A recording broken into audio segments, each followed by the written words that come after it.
Poco más de 48 horas para la ida de esos cuartos de final donde se va a enfrentar el Real Madrid al Manchester City y parece ser que las dudas que teníamos algunos madridistas y Carlo Ancelotti se empiezan a disipar.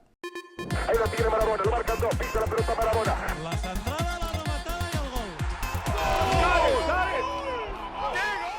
Muy buenas, ¿qué tal estáis? Antes de entrar en materia y de hablar de las dudas de Carlo Ancelotti y también de las dudas que teníamos algunos madridistas de cara al partido que va a enfrentar al Real Madrid y al Manchester City el martes en el Santiago Bernabéu, pues quiero mandar desde aquí mi felicitación al Athletic Club, a todos sus aficionados y también por la parte que nos podría llegar a tocar, aunque sea de rebote, a los madridistas, ¿no? Porque estábamos todos de acuerdo en que la Copa del Rey la tenía que ganar el Athletic Club, que no la podían ganar los Raillo y Mafeo,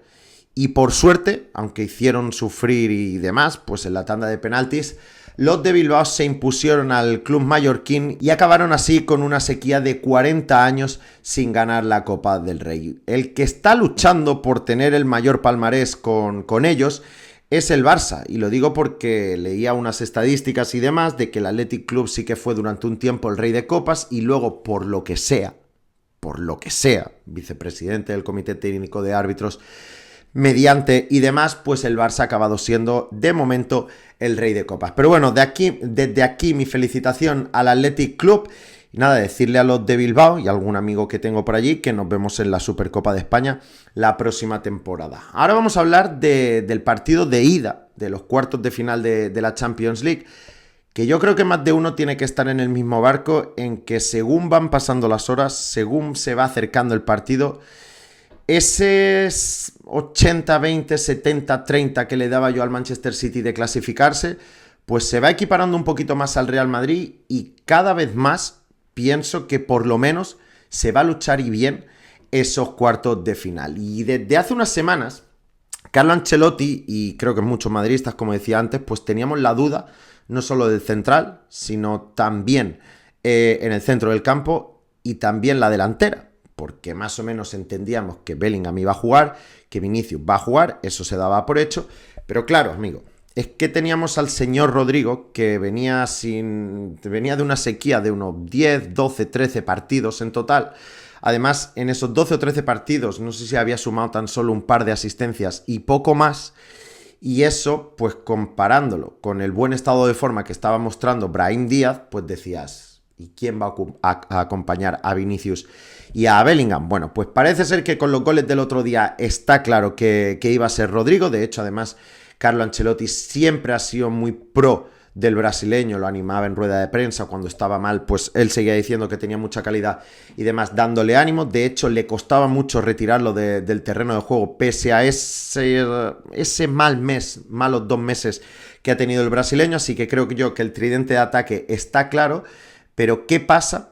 ¿Qué pasa con el tridente, digamos, del medio campo y sobre todo con la defensa? Porque el Real Madrid, por supuesto, que va a salir con Lunin en la portería. De todas maneras, mañana, tras la rueda de prensa de Carlo Ancelotti,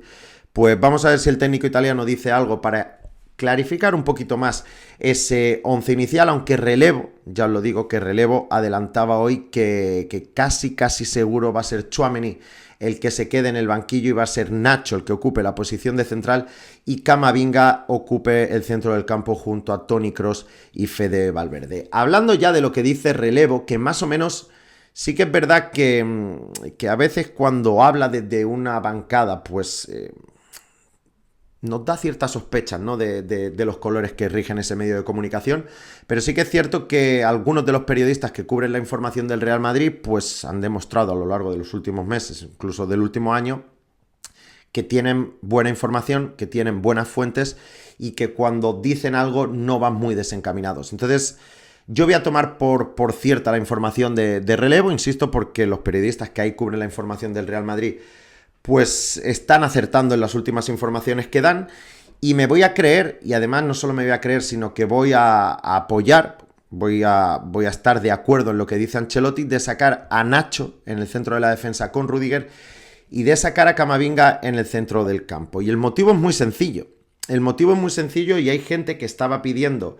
y bien pedido además, que jugase Tchouaméni con Toni Rüdiger en el centro de la defensa y que Camavinga ocupase el centro del campo. simple y llanamente por el hecho de ir a por todas en el partido y de que si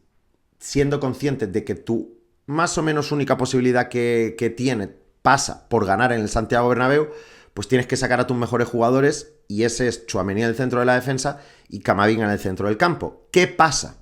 ¿Qué pasa y si que finalmente Ancelotti tira por aquí? ¿Cuál creo que es el motivo? Bellingham, Vinicius, Camavinga y Tchouaméni. Apercibidos de sanción, jugadores que si ven una tarjeta amarilla en el partido de ida se van a perder la vuelta. Y si tú ya de una tirada pues alineas a Tchouaméni enfrentándose a Haaland y a De Bruyne y luego metes a Camavinga enfrentándose a Rodrigo, enfrentándose también a Bernardo Silva y compañía, pues tienes todos los números de que no solo uno, sino que los dos acaben con tarjeta. Y si los dos acaban con tarjeta, despídete. Porque si tienes que ir al Etihad con Nacho en el centro de la defensa y con Modric Kroos o Kroos Ceballos, no hace falta ni presentarse. Entonces creo que la elección de Carlo Ancelotti, si finalmente acaba siendo esta, es la más sensata. Es la más sensata porque al cuerpo técnico del Real Madrid le preocupaba la salida de balón, porque quizá es mejor portero Lunin que Kepa Arrizabalaga, pero que a la hora de sacar el balón, pues el ucraniano tiene bastantes dificultades.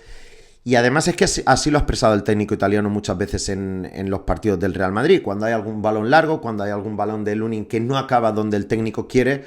pues esos aspavientos dejan bastante claro que sí, que va a jugar Lunin porque es mejor, pero que si tuviese otro, pues quizá metía a otro. Entonces, si tienes que sacar el balón con alguien y tienes que, además, poner en la balanza que alguien te tiene que luchar y correr mucho en el centro del campo, la combinación está clara. Pues Nacho acompañando a Rudiger y Camavinga corriendo todos los kilómetros que quizá no va a correr Toni Kroos, pero que sí va a ser muy útil cuando el Real Madrid tenga el balón. Pero con todo esto, obviamente tenía que haber un pero, porque, insisto, si quien piense que tenía que jugar Tchouaméni y Camavinga, pues no está desacertado, aunque aquí el punto negativo es el de las tarjetas amarillas. Quien piense que tiene que jugar Nacho y Camavinga como piensa Carlo Ancelotti, pues también está acertado. Pero ¿dónde está el punto negativo aquí? Pues lo tenemos en la segunda parte del partido, porque aquí creo yo que Ancelotti ya está mostrando todas sus cartas. No veo la figura de Tchouaméni como un revulsivo, sí que puede ser un stopper y que si el Real Madrid pues se ha adelantado en la eliminatoria y Carlo Ancelotti quiere mantener el resultado, pues sacar el comodín de Aurélien Tchouaméni pues te va a hacer mantener la fuerza en el centro del campo, pero te quitas de ese comodín, de esa sorpresa en la segunda parte, como te puede dar ese empuje Camavinga, como ya vimos hace 2 años en la propia eliminatoria con el Manchester City, o como hemos visto otras tantas veces con el propio Camavinga, no resolviendo, pero sí dándole la vuelta a un partido que quizás se le estaba complicando al Real Madrid, o que quizás los de Ancelotti pues tenían el centrocampo perdido. Como digo, hay pros, hay contras para las dos combinaciones. Me decanto mucho más por la de Carlo Ancelotti. Vamos a ver qué dice el técnico mañana en la rueda de prensa y sobre todo que sea lo que Dios quiera, que nos pillen confiesados, pero eso sí, siendo un poquito más positivos que la temporada pasada y siendo conscientes de que el Madrid es mucho Madrid y va a pelear y mucho la eliminatoria. Así que nada, nos vemos ya mañana hablando de la previa, una vez termine la rueda de prensa de Ancelotti y del jugador que salga del Real Madrid, y aquí la comentaremos. Y además también alguna cosita del Manchester City. Que vaya bien.